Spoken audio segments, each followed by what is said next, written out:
it's their welcome to do so. Everything okay? Hello, everyone. And welcome to Liverpool Central Library. Welcome to Igniting Liverpool Futures 2022, which obviously is part of Liverpool Make Fest. Thanks everyone for coming along. I'm Antal, for those who don't know me, journalist and previous Ignite speaker, I guess. Hello. And today we're going to take a trip to the future. We're going to discuss the topic, Liverpool 2050. How can we build a resilient city, one that's thriving and fair and sustainable? We're going to look at 3 topic areas over the course of our 3 sessions today.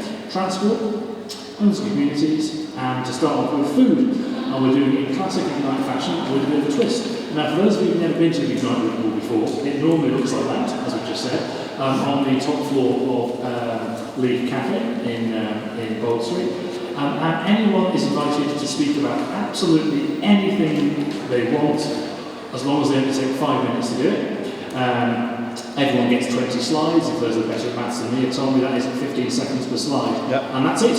It's auto-updated. Our speakers today don't control the PowerPoint presentation at all. Please, anyone wants to come in, please do come in. There's plenty of seats and more seats than that.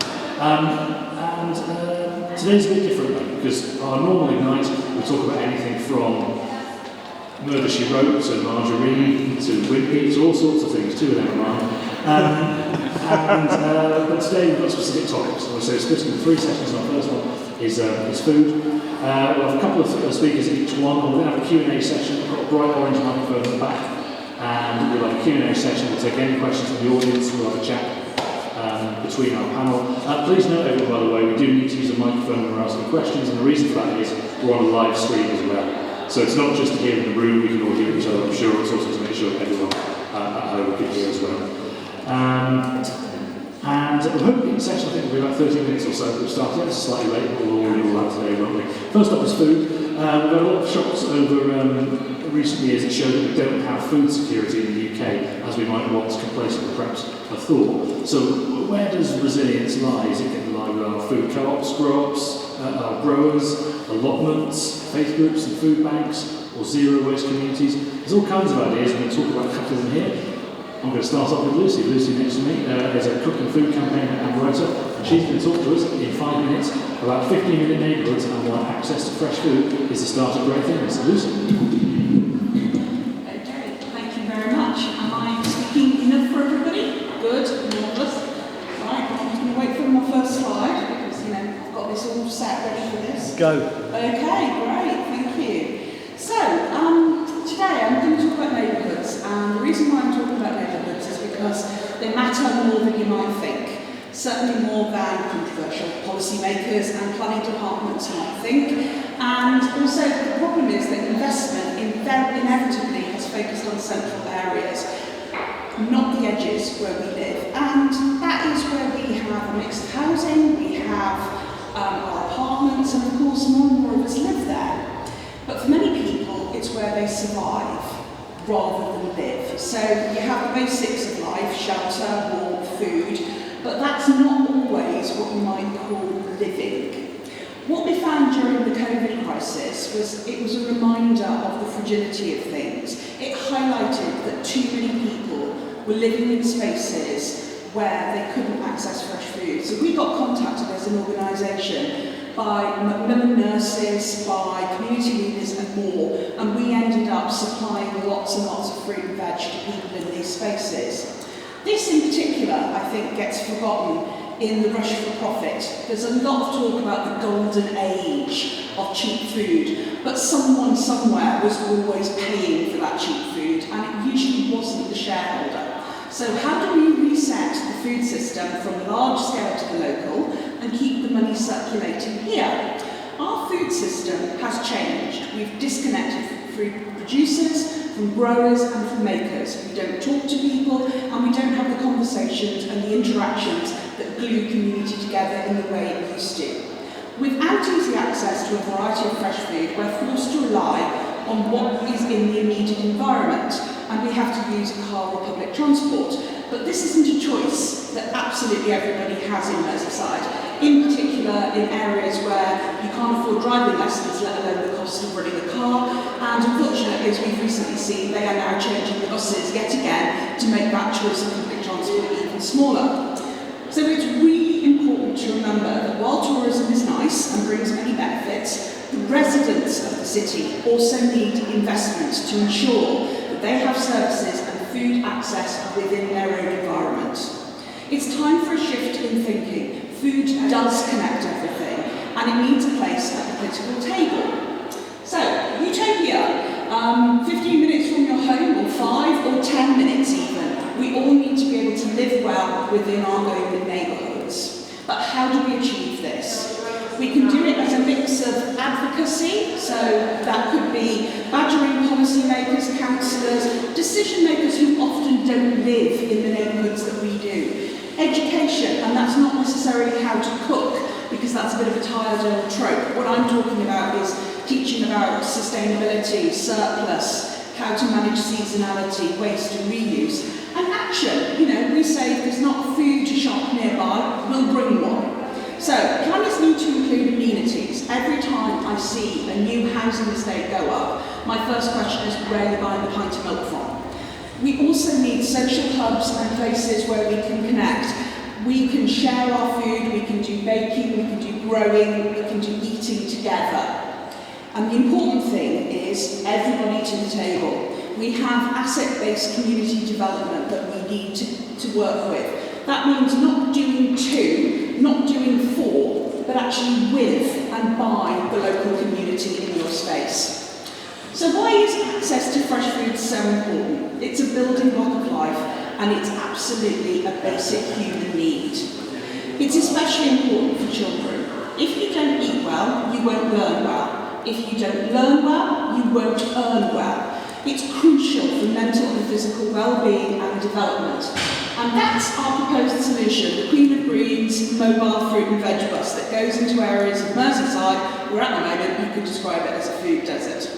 So it's all about the economics. At the moment, 9 food retailers control 96% of the retail market, which means that corporate control means long and less agile food supply, and local jobs and businesses struggle to compete with that. We need to knit together our communities using food.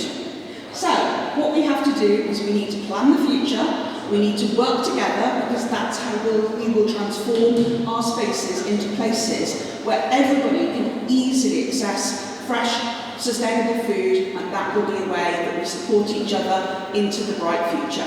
Thank you very much.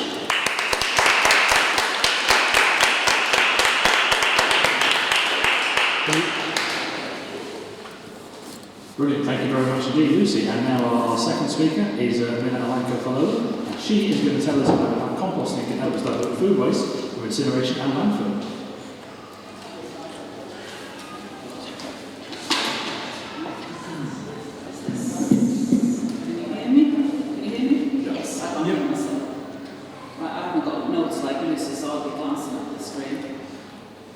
Okay, so hi everybody.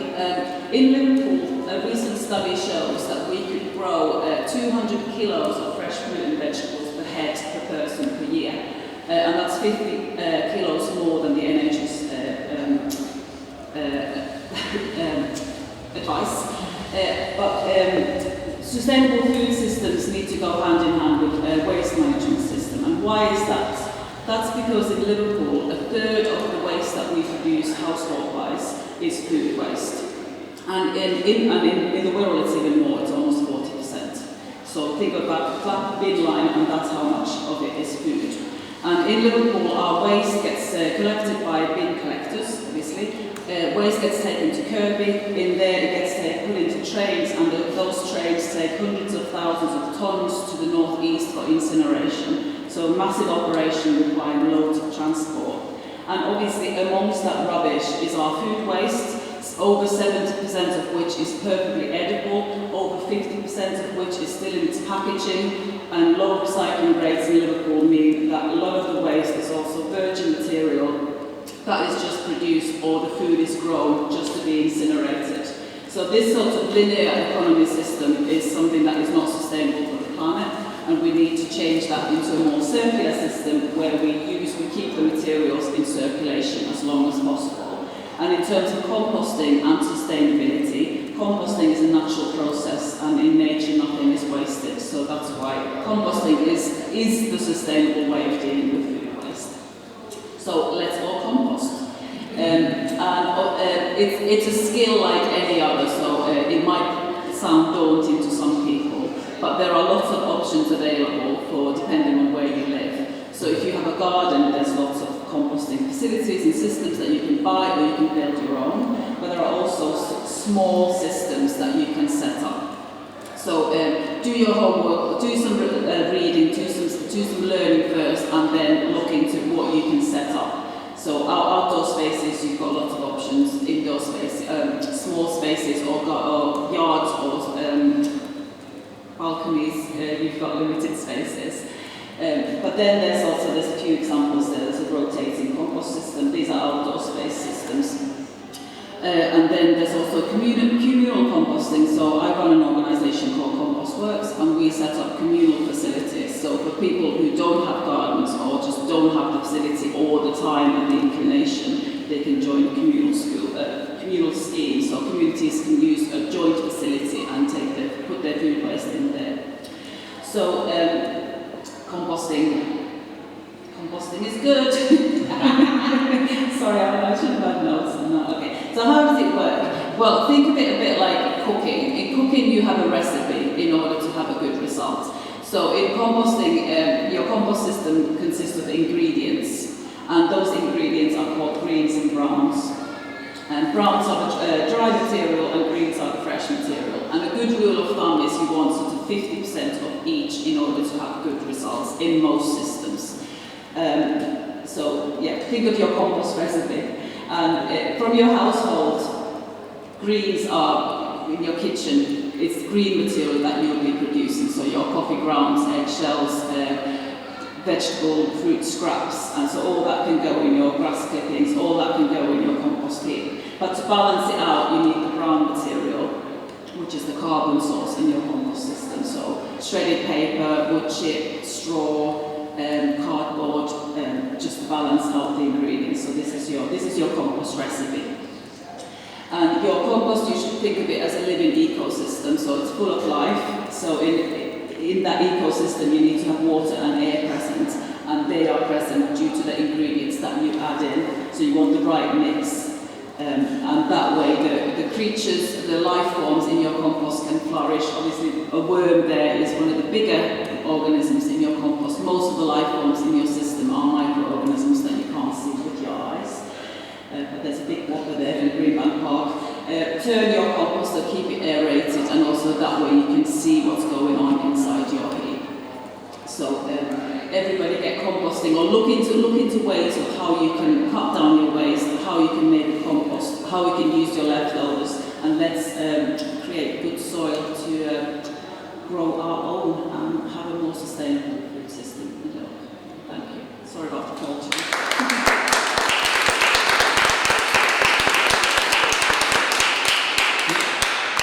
Hello. Anyway, do you want to join us up front?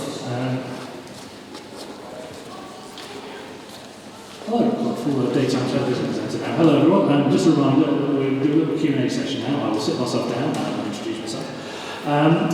But if anyone wants to ask a question in a moment, I'll just start off with a couple, and then if you do want to ask a question, I'll bring the microphone across. A reminder, it's because we've got streaming, it's being recorded, so just make sure we can all hear each other. I'll pick up on a couple of points if I may. Lucy, I'll start with you, talk about 50-minute neighbourhoods. I can probably quite smuggle on this one, living apart from south Liverpool, where I'm within walking distance of a grocer and a fisherman and so on, which is wonderful. But that isn't the case, is it, in sort of parts of the city? How do our policymakers, I guess, what do they need to do to sort of make this more realistic in all parts of Liverpool? Well, I think I mentioned about planners, and there's one of the areas of Merseyside that I work in is Knowsley, and there's lots and lots of new estates being built there at the moment, mostly on green land, but we won't go there right now. And what I question is, where are the amenities? And if you're going to build new housing estates and you're giving permission to the developer, has anybody looked at where the closest shop is? Has anybody looked at where you need to get to? Because it seems to me that every time these new estates are built, somebody's got to get in a car to be able to go and buy their groceries, which just adds to the sustainability problem, because our buses, unfortunately, are really not fit for purpose at the moment. Thank ties into an island section of mine, which is planning documents for original 60 new towns. They're quite boring, but what they do in them is quite specific measurements about shops, pubs, and all that kind of thing. Actually, it's factored in, I guess, I suspect shows it isn't anymore. In terms of composting, I mean, I guess it's for some people, if sort of people have big gardens, I guess it might be quite familiar. For others, it's quite a new thing. How do you encourage people to take that first step and think about using food and other waste on as well?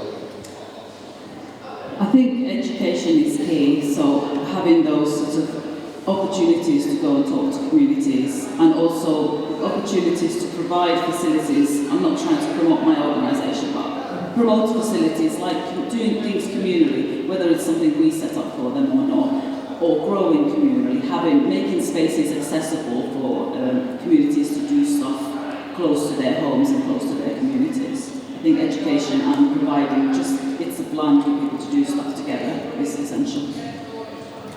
Thanks. And food waste is something that came up there. Obviously, we do great things with it in terms of composting, but as you said, it creates its own problems. Talking again about food and sustainability. I mean, we do need to get people thinking more, don't we, about food and where it comes from, what it is, and how not to waste it. What can we do about that? I'll start with you.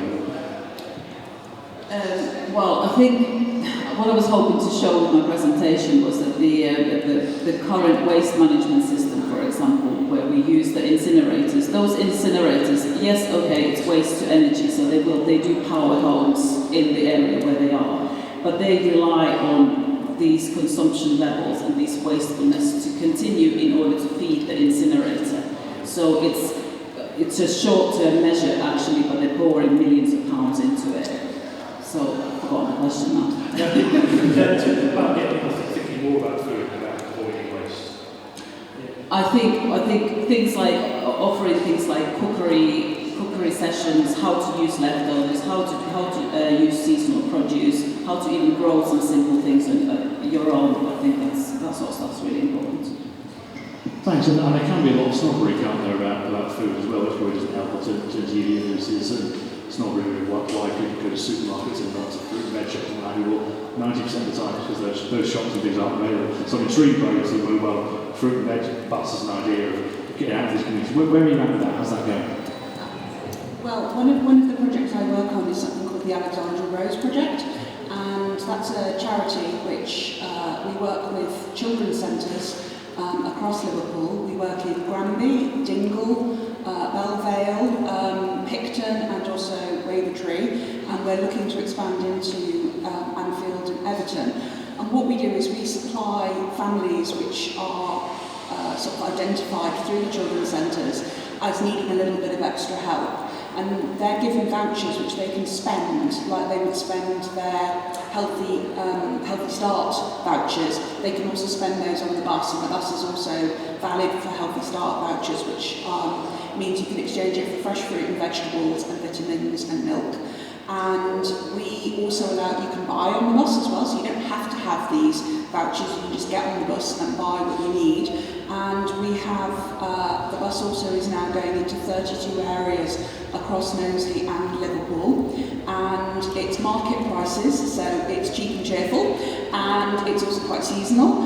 And we also have a really sound greengrocer, Paul, who's a top stuff lad who can chat to anybody and will, but he also talks to people about what they're buying and what to do with it and how to cook with it, etc. Yeah, I guess the price is part of this. I think you said that sort of cheap food, someone has to pay for it. It may come cheap to the consumer, but ultimately the cost is somewhere. And I guess that is one of the challenges of getting people to think more about food. People fear that there might be extra costs involved, and that I guess might put people off. Is that something that you both found, and is that something that we can get around? I think through the provision of keeping things local and keeping things small, rather than always relying on mass kind of monoculture farms or imported foods, and actually raising the positive awareness of we can do so much ourselves, and it's not all doom and gloom. There's a lot of solutions already available, and tapping into that and giving people hope and kind of inspiration, I think is really crucial. Thanks. Yeah, we should be positive. The very fact we're here today, and we've got guests here today, is a sign that there is stuff going on, and that there is local stuff happening. I've got the big orange microphone, but does anyone want to ask a question? Or indeed just raise an opinion in the audience?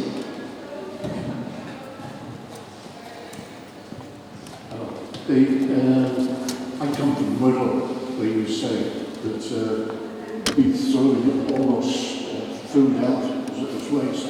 Where do these figures come from? That there's so much waste in the middle.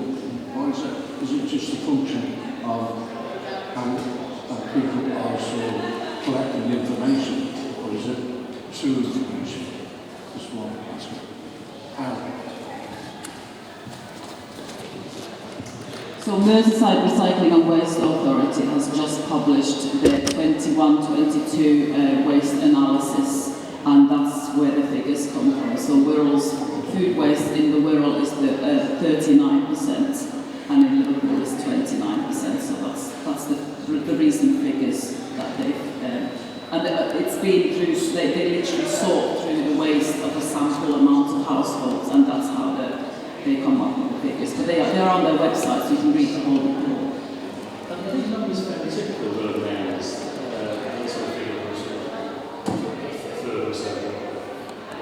It is typical, yeah. So Liverpool's not that much worse or better, certainly not better than most areas are, sadly, at that sort of level. So it's a kind of national problem that we waste food in huge quantities, still in their packaging in many cases. Thank you. Yes, one of my favourite written jokes on the Daily Match is always the Daily Match has the idea of pre-bin salads, which, yes, unfortunately, we all laugh because we all recognise it, don't we? So this is what you do about it. Anyone else want in the crowd want to? I mean, I'll happily carry on talking. I'd like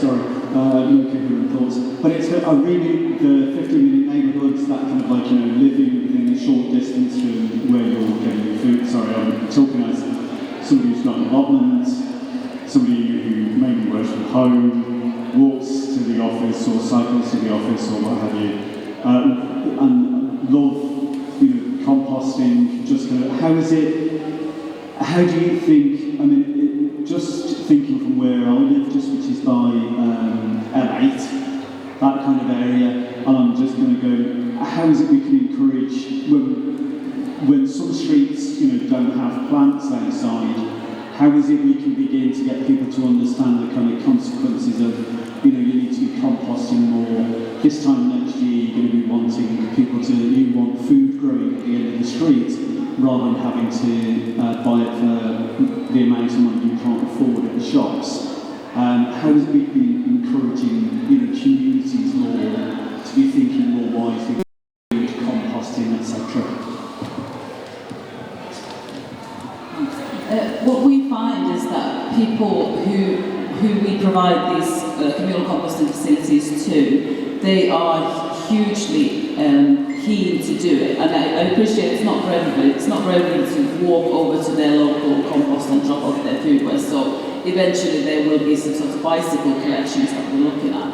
But people find it very engaging, the idea that their food waste becomes compost, which will then be used either themselves in their allotments or gardens, or it'll be used by local schools, local growing projects. So it's going to be used loads, and there's a real kind of engaging local cycle of your food waste is made into compost, which is then used in Princess Park, or it's used in squash is growing communal squashes in Windsor Street. So there's a real tangible visual kind of outcome to their kind of waste diversion activities. So I find that's really engaging.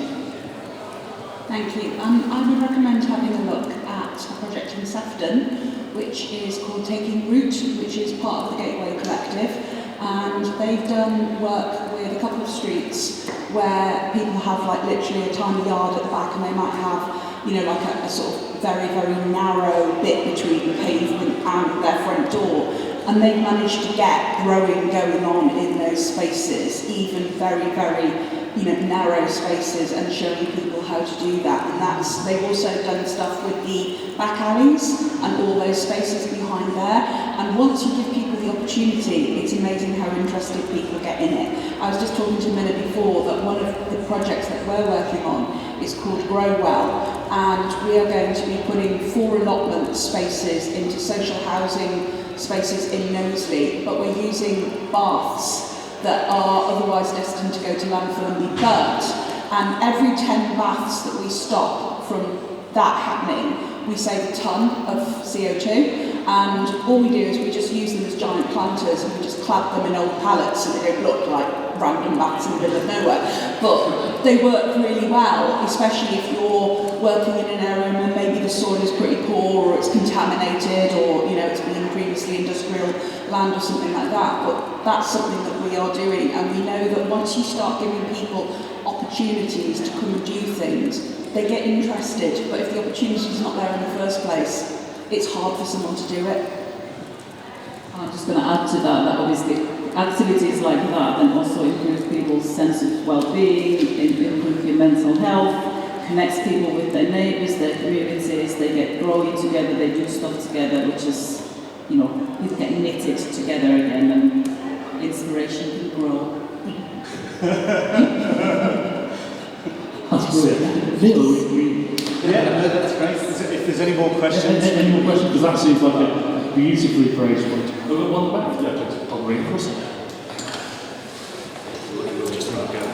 Hi. Yeah, apples and pears grow very well in this climate. However, I think there's councils are reluctant to plant such trees, or maybe not allowed to plant such trees because of falling fruit potentially hurting people. Is there anything that could be done to change that situation? I do want to say to that, I'm from Finland and Britain is like the promised land of health and safety, so you might be killed by a falling apple. I think if you do sort of grow in communities, it needs to be kind of appropriate plants, so apples might not work in all areas, so you might want to grow apple or have an orchard somewhere, slightly different. So I think you adapt to your area what you grow. So it could be planters with potatoes rather than fruit trees, and that's kind of less risky in terms of growing fruit. I think that's car drivers. I think originally when it was car owners were complaining about cherries falling from trees, about fruit falling from trees and damaging the cars. And therefore, it's that kind of like, it's always not in my backyard, not in my backyard. I would also say that part of this is the education thing.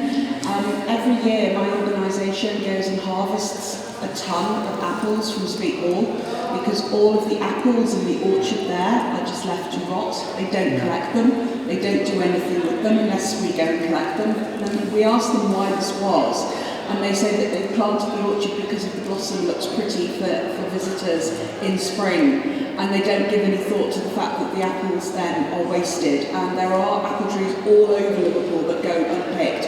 One of the things I would like to see more of is what I would call edible hedging, so things like hawthorn hedges with raspberries, gooseberries, blackberries, hazels, all of that kind of thing, which that has also disappeared and been grubbed out for various reasons, and people have put privet in, which doesn't actually do anything for anyone. So maybe thinking more in terms of what could be planted low level that still works in a neighbourhood, in an urban space, but actually provides edible items. And we also need to let people know what's safe to eat and what isn't, because people are very scared. When I pointed out to them the top stick cherries and said you can eat them, they're like, but they're not the ones that you see in the shops. You're like, no, these are English cherries, they're red, they're yellow, they're not the black Turkish ones that you see in the shops. And so people have lost the ability to understand what the food is and the seasonality side of it.